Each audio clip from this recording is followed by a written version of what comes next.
All right, so we've seen a lot of pictures and heard a lot of people talking about these things.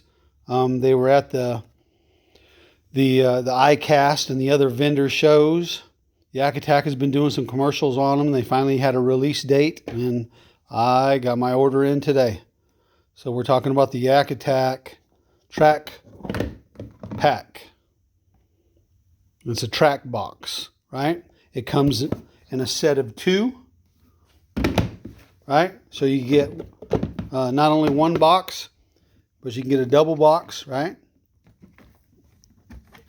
And then you get your track mounted plate, okay? And then you can mount it on a track.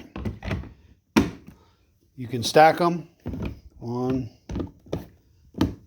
all right? You can stack them, right? And then you can probably stack them up tall if you wanted to. But my idea was I didn't want to stack them. But I'll probably put them, I don't know.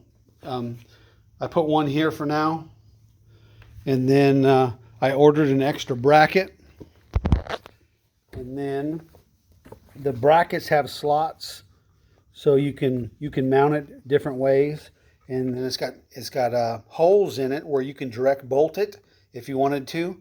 Probably like if you wanted to mount it onto here or onto the back side, you could probably mount the box with that bracket, anywhere, even on the back side, which I was thinking about doing that.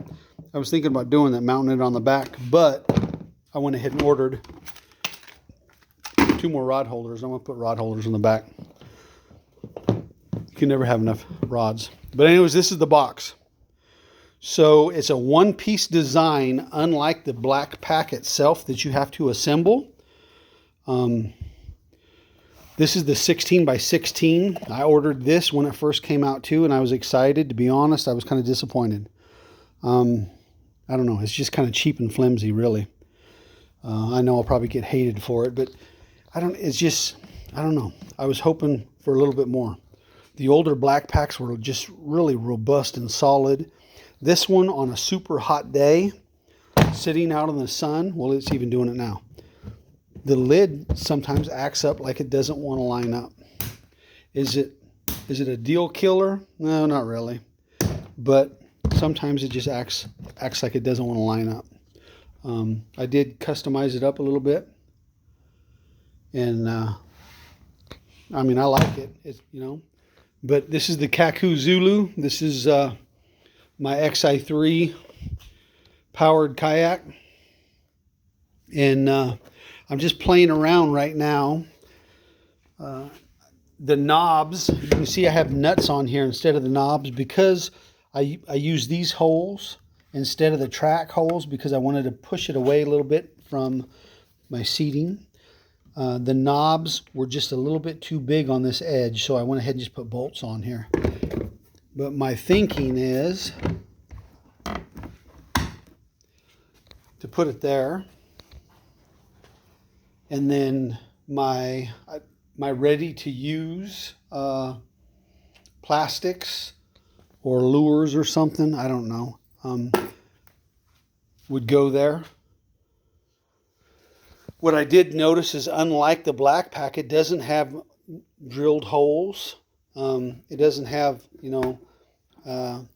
places inside for dividers, really. It's got dimples in there, but there's no holes. So you'd have to figure out your own dividers if you wanted to use it for something else.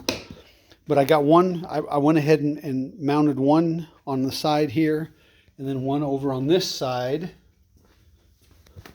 on the second bracket that I bought. Because each pair of boxes only come with one of these brackets, and then the track knobs. So I went ahead and bought an extra bracket because I don't think I wanted to use them stacked, but we'll see. Again, I don't even know what I'm going to put in them yet, but I wanted to buy them because I knew people were going to be buying them left and right, and I heard on Facebook that they're out of stock already, so I'm glad I did get mine. Again, the Yak Attack Track Pak. Could they go? They could go anywhere. you can mount them on this black pack, right? You can direct mount them, bolt them into these holes. You can put one on top if you wanted to. You could put one in the back, and that's where I was really thinking about putting one in the back, but I ordered 2 more rod holders, and I'm going to mount the rod holders in the back, put them on my black pack. You can never have enough rods, I guess.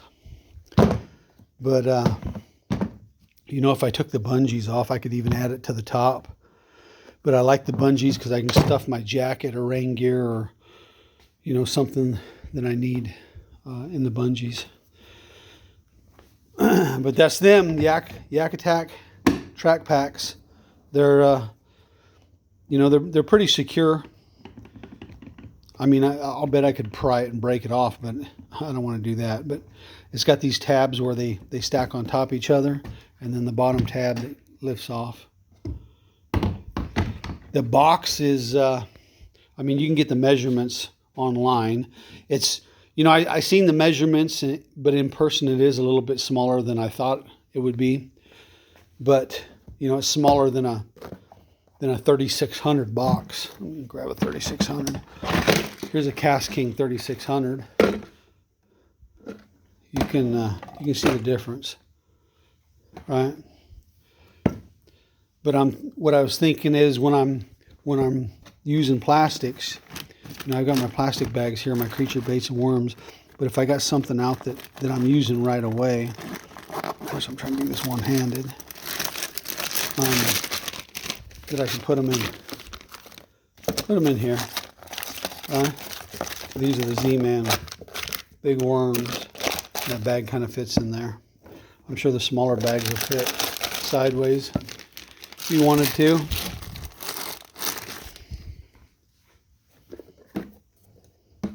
That's it. I just kind of wanted to show them off. They look like they're built pretty well. They're not waterproof, but it does have a little rubber seal there. And when I close it up, I mean, I don't see any really. I don't see any gaps. Maybe there. I don't know. Not sure. But check them out. And then I'll let you know in the long term how they work out. Again, like I said, I got them, but I just don't know exactly what I'm going to do with them just yet.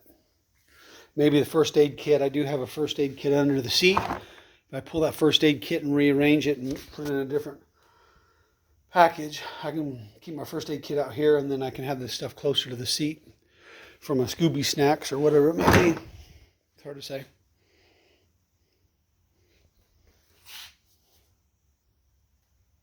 But that's it.